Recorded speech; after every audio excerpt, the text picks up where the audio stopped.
Hello everyone, my name is Jen and welcome to the Book Refuge.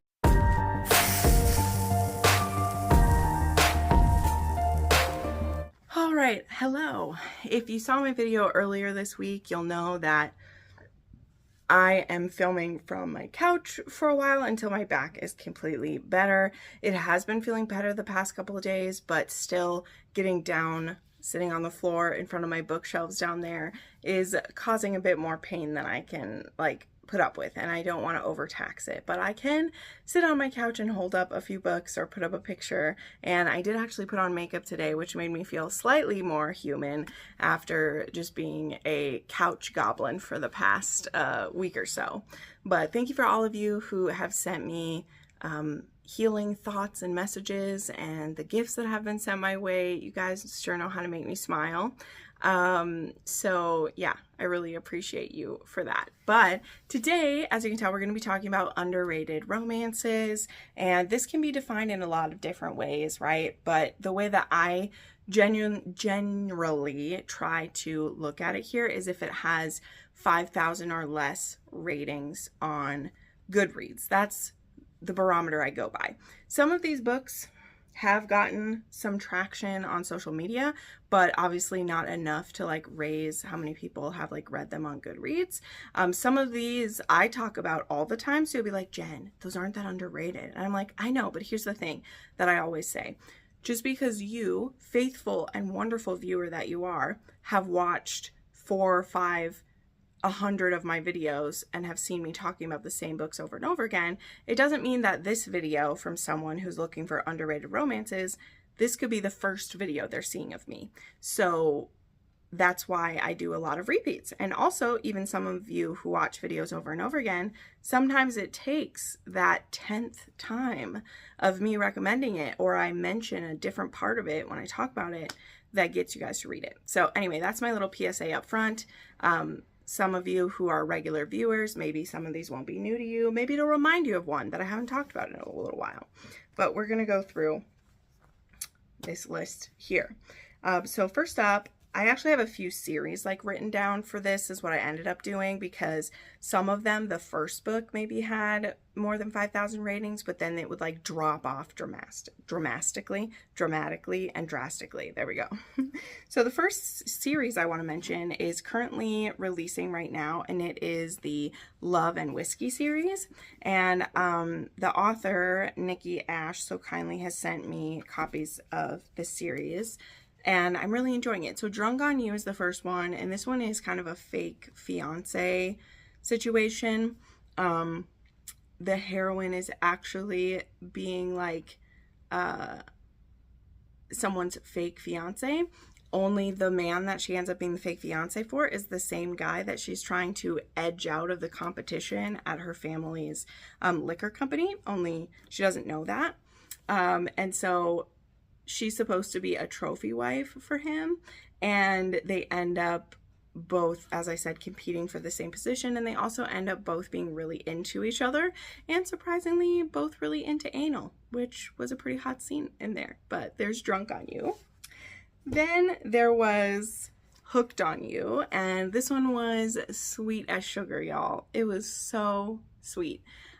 This one is about, I believe Kira is her name. Kira, and our hero is Ryder, or yeah, I was right, Kira and Ryder. And she is raising her daughter as a single mom, and they've recently become homeless because she's on the run from her husband. Now, this husband actually isn't the father of her little girl either, so she's not keeping her child from this guy, but he'd become physically abusive, and so she's actually living in her SUV with her little girl when she gets a job working for the whiskey company. Now Ryder, he's a single dad recently with a pretty little girl. And Kira gets the job as a nanny at this company where she's able to actually bring her daughter to work with her, which is great then. And when Ryder finds out that she's sleeping in an SUV in the parking garage, he invites her to be his live-in nanny, because he doesn't want to see her living that way. And then it's a sweet little romance between them. Very good, very low angst. Honestly, the little bit of plot that has to do with some suspense was really not needed, but it also didn't like detract from the story either. I really liked them. Okay, then I want to mention actually a book that I read via audio from Must Love Audio. This was a winner of one of their grants for audio in color.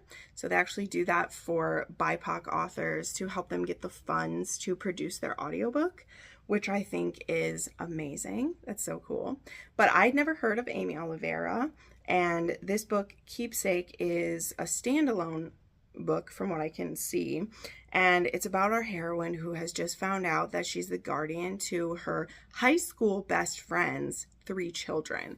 Like, they had lost touch for a while and they'd recently kind of been talking again, but she was definitely not expecting to be left these 3 kids. One of them is a teenager, and then I think there's like a 10-year-old and a 3-year-old or 6-year-old and a 3-year-old. I don't know, but there's pretty big gaps between those.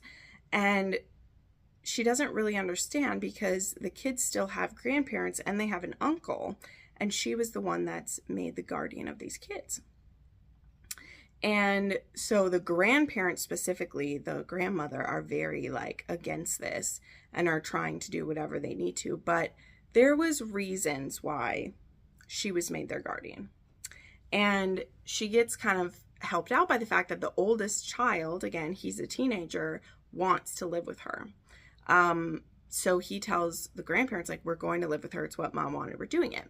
Well, once she is like, okay, she's actually very wealthy. She's done very well for herself with her job. And she also has some reasons why she herself doesn't have any kids. And so she's very conflicted about, like, she's always wanted children. And now, like, her dear friend had to die so she could have them. It's very complicated. But the kids end up moving in, and the grandmother insists, which not really like she can insist, but she does, that the uncle actually move in with her as well so that he can, I don't know, watch them. He doesn't know more about the kids than anyone else either, because he is actually a ex-professional boxer. He owns his own like business, a construction business now, and like he hasn't been that involved in the kids' lives either, because that she wasn't married, though she was with the kid's father, and he was a very abusive man, and he'd cut her off from her family. So that is why actually she left her kids to her friend, because she wasn't married to the kid's dad. Like, he didn't really have a say over it, which was interesting. So I really liked this one. This is also like an age gap and forced proximity, and yeah, it was very interesting. Okay, then we have one that I won't say too much about, because as I said, this is one of the ones that I personally have talked about a ton, and so that means that I have seen more people reading it because I talked about it a lot.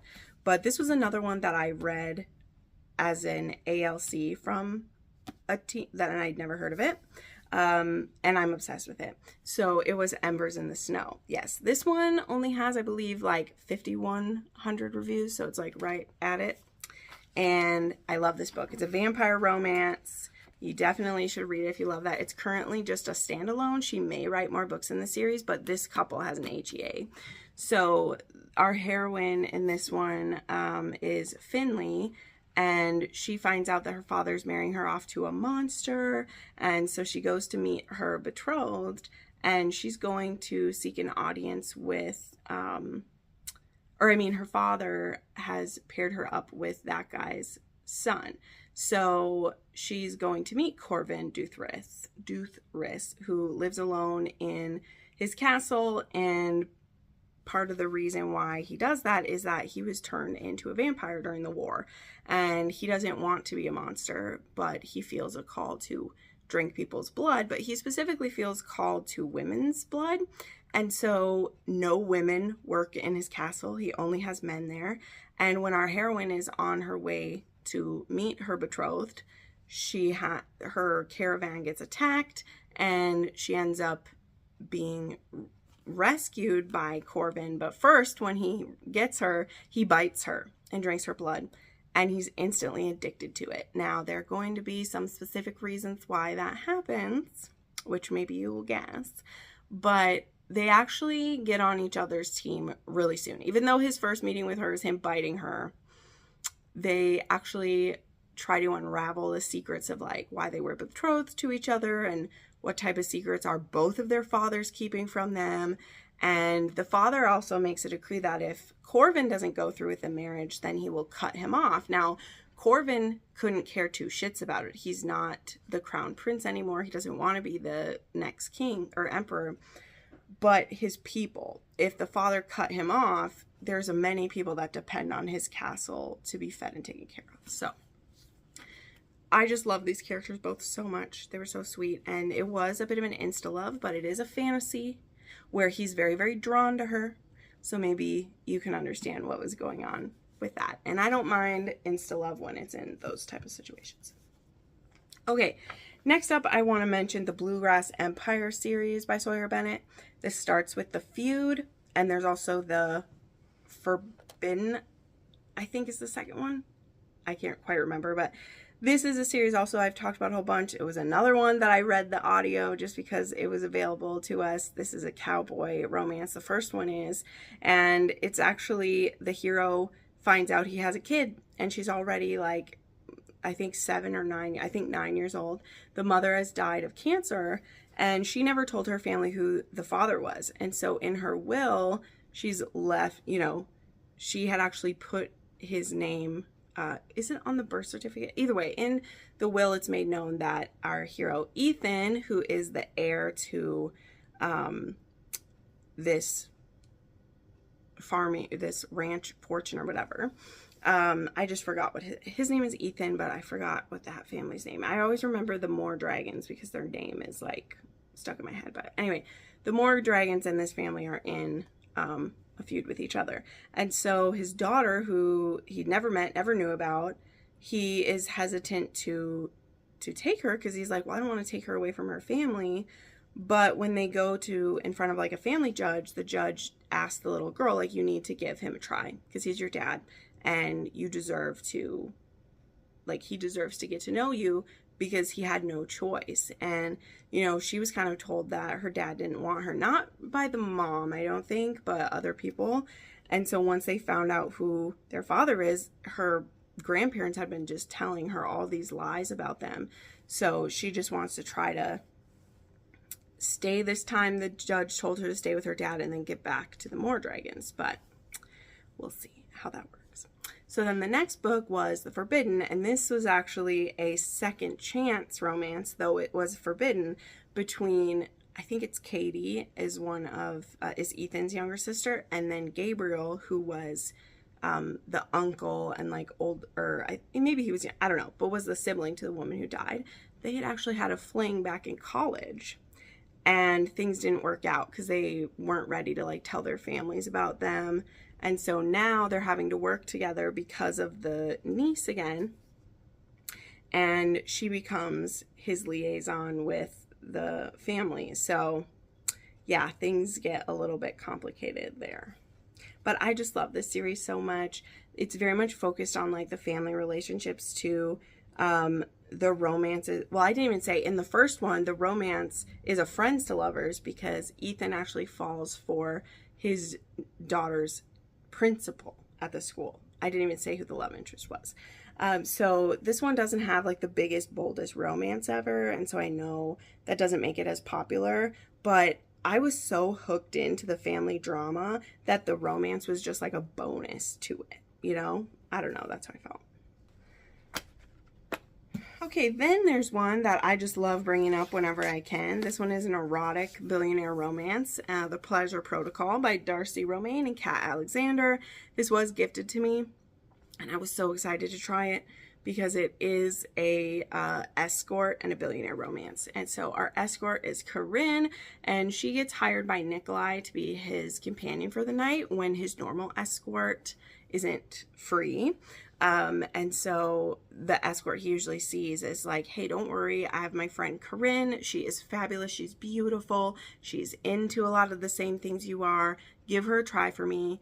And if you don't like her, we'll get you with someone else. So he meets Corinne, and she's absolutely stunning. And so she goes to the event with him, and then when they get back to his place, they do the sexy part of the night, and they discover that he likes being called sir, and she is his little pampered pet. Now, I don't love pet play, but the way that it's played with in this one is pretty hot, and I just love their chemistry with each other. It's so good. So yeah, this was very sexy, very hot. Lots of fun kinks in here. And I'm a big sucker for a book with, number one, a escort.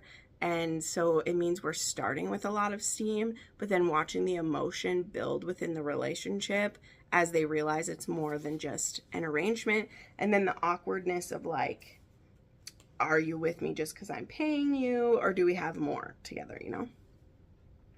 So then there is Hidden Empire by K.L. Mann, and I wanted to bring this one up again. Now, this is a book that I didn't rate super high. I gave it 3.5 stars. However, I saw so much potential. And the author had said at the end of this book that she didn't know if she would write more in this story. She had stories she could tell, but this was just really a pet project aside from what she normally writes, that the story just wouldn't leave her. So she's like, I'm just going to write it and put it out there and we'll leave it. And apparently this is getting a surge, right? Because she was like rising through the KU numbers for sure. And so she officially announced that there will be the next book now. I think she put up a pre-order and everything. And I'm so excited because, again, I didn't love this one. We'll talk about it. It had some great parts and it had some shaky parts. But the idea of it was so cool because it revolves around a mafia school. And you know that I love that. So this starts with our heroine, who she is actually like getting picked up by a police officer because she like stabbed her mom's boyfriend. Maybe it was even her husband, I don't know, but she stabbed him. And she was being assaulted by him. She's been hit by him before. She's been mistreated by him, and the mom doesn't do anything about it. And so she actually like stabs the guy when he comes at her. And so she gets picked up, and the mom is so sick of her for here's the thing. Yes, we're seeing her stab someone, but like the neglect that she went through before we finally get to this point, it's so hard to see. It's so sad. But yeah, so the mother tells the police officer that she's the daughter of this mafia guy. She's like, she is his kid and take her to him. And the police officer is like, are you telling me that this guy has a daughter and you never told him about it? And the woman's like, no, I didn't, blah, blah, blah. Well, he's just absolutely flabbergasted. Anyway, I'm taking too long to get into it. The point being, the police officer knows who this guy is, and he's like, I don't want anyone to know that I had anything to do with this,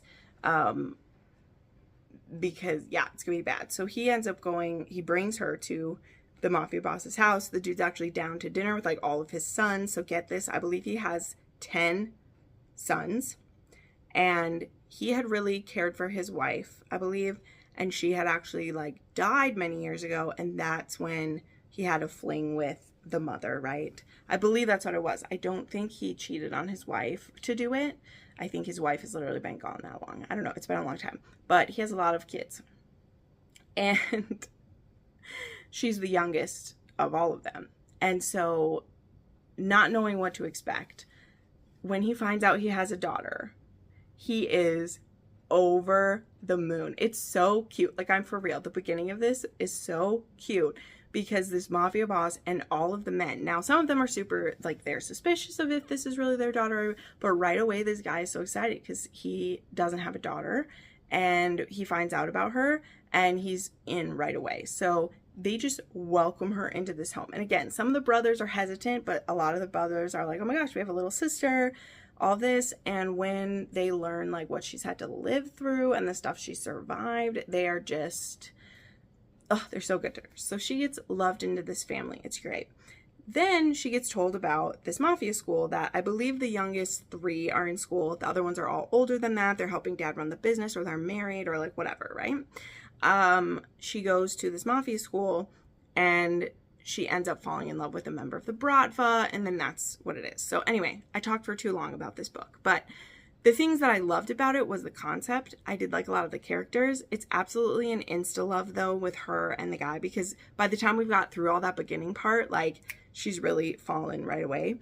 But I love the setup of the mafia school, and I loved a lot of her brothers. And again, she mentioned at the end of this book that she has stories for some of the brothers ready. So I assume the book she will be writing will be about them. But there is an HEA for her and her hero in this one.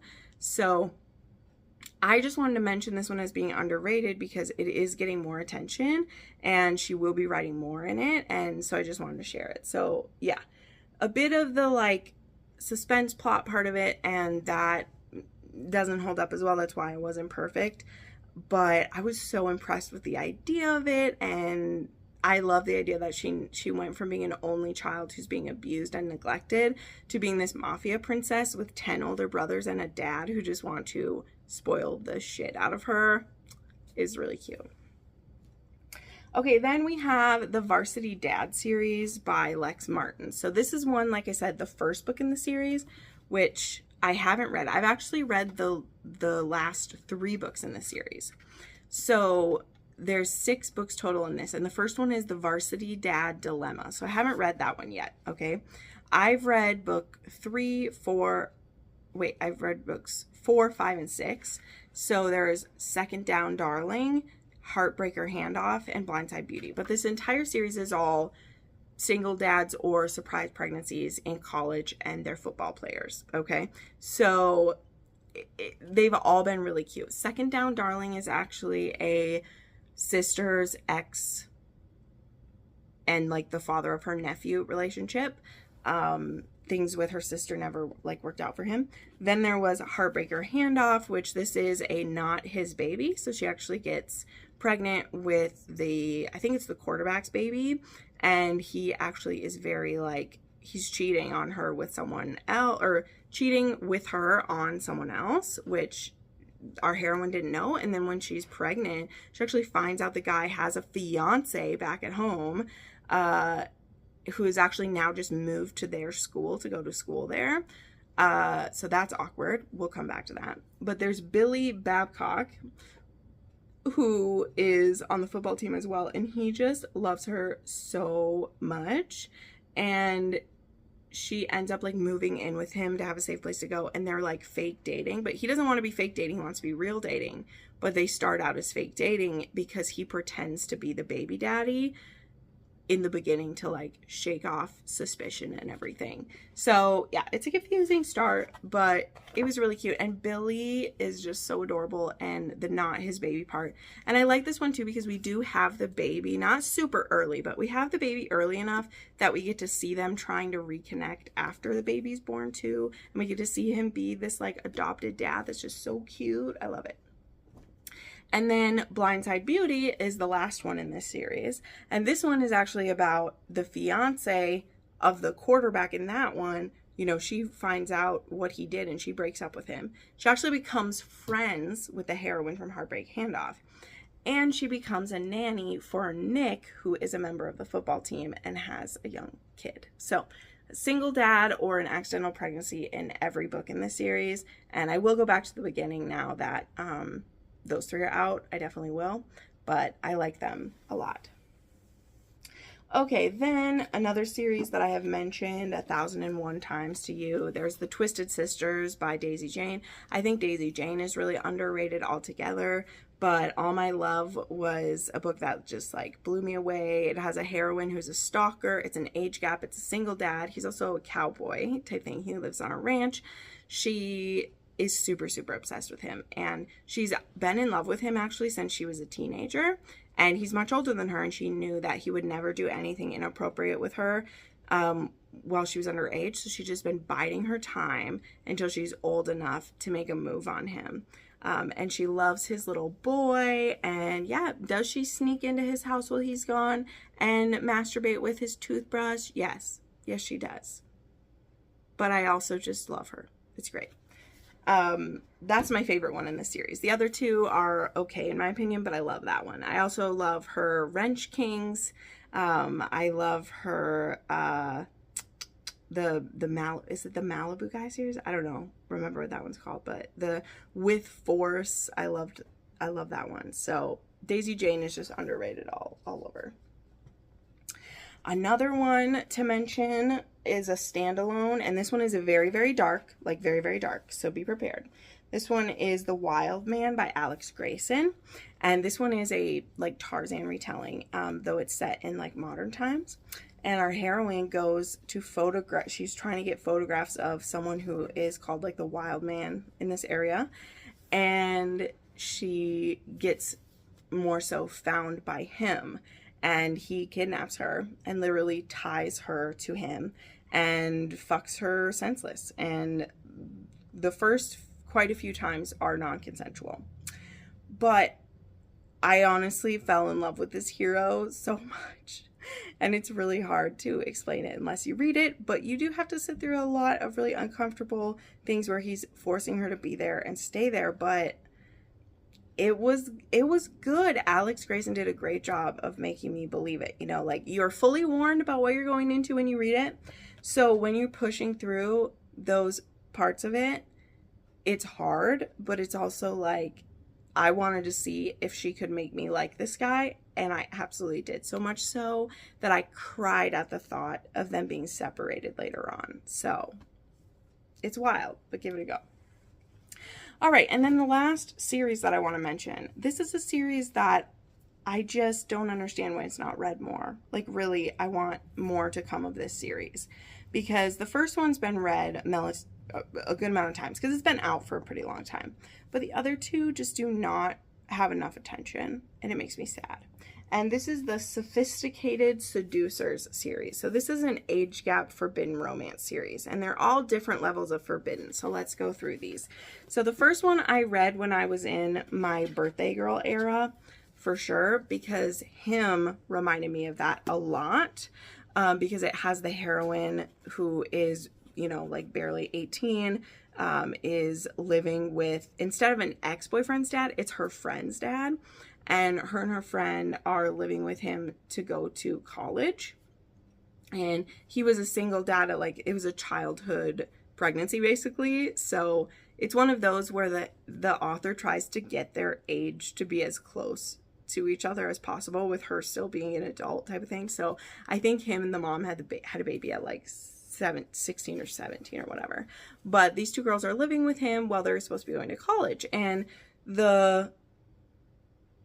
so they can save on a place to stay. Well, the daughter ends up, I think, like wanting to join a sorority or something, and so Bae, the heroine, is left living there alone with him then. And so it's a forbidden relationship between her and her friend's dad. Very spicy. Then we have the one that is the least forbidden, in my opinion. And this one, it's more of a power dynamic thing in this one. And this is Teach Me. So this one is Mia, who is the TA for her master's degree. So like, she, I believe, is like 24, you know, so we're not even close to being forbidden yet. And there's Owen, who is her divorced advisor of the English department. So he's her boss and professor. So it's forbidden for the power dynamics, right? He also has 2 kids. And, you know, he's still like 15 years older than her, but it isn't as forbidden except for like their positions that they have. And actually, I want to reread this one. It's been a long time, but yeah, these books just don't get enough love. This one's really cute because actually both the hero and his ex-wife end up dating younger people. So it's interesting because a lot of the times, like, if the hero has kids and he has an ex-wife and it's a bad relationship, when he starts dating a younger woman or sleeping with a younger woman, that wife gets just like so pissed off and it's like, you changed me in for a younger model, blah, blah, blah, blah, blah, which is true sometimes, let's be real. But in this case, his ex-wife is dating someone that's even younger than the heroine is. And so they have some conversations about that because it's a pretty amicable divorce type thing. They were just very career focused when they were younger, and now they're both kind of finding love again like that. So that was cute. But yeah, this was fun. And then the one that, in my opinion, this one feels like kind of the most forbidden one, and this one is Sir, Yes, Sir. This is the most recent release. It was so nice. She sent me signed copies of these books, which was so sweet of her. But this one is a dad's best friend, and we have Ashton, who he is a Marine, and he was a raider, and he actually has been injured, and he doesn't have any family. So his brother-in-arms, Tommy Blair, offers to let him convalesce at his home in his extra bedroom. And it just so happens that Freya, Tommy's daughter, is living at home as well. She works for the family business. And so they're now in the same place. Now, she's had a crush on him for years. Even though he's been Uncle Ash is what he's been. She's been attracted to him. And so now having him in her home, it's very tempting, shall we say. So this one, in my opinion, has the most angst of the three, because her dad is really going to feel some type of way about his friend falling for his little girl. And there is like a time jump in this one as well, which isn't my favorite, but I think that for the mental PTSD stuff our hero's going through, you know, him having been injured, as well as the father's, like, you know, objections, you couldn't rush this story or it wouldn't feel as good. So yeah, but I highly recommend that series. So as always, I'll have links to all of these down below. If you would like to purchase through my Amazon link, it really helps out my channel, whether you get the audiobook, the ebook, the physical book, it all helps out here. If you'd like to support what I do here, check out my Patreon down below. If you'd like to send me a book that you love or one you think that I'll love, I also have a link to my wish list down below. You can either send me a book from there or send me one of yours or anything you want. If you want to connect with me on Instagram or my Discord, I have links to those down below. And I think that's enough. Thanks so much for watching, and we'll see you next time. Bye.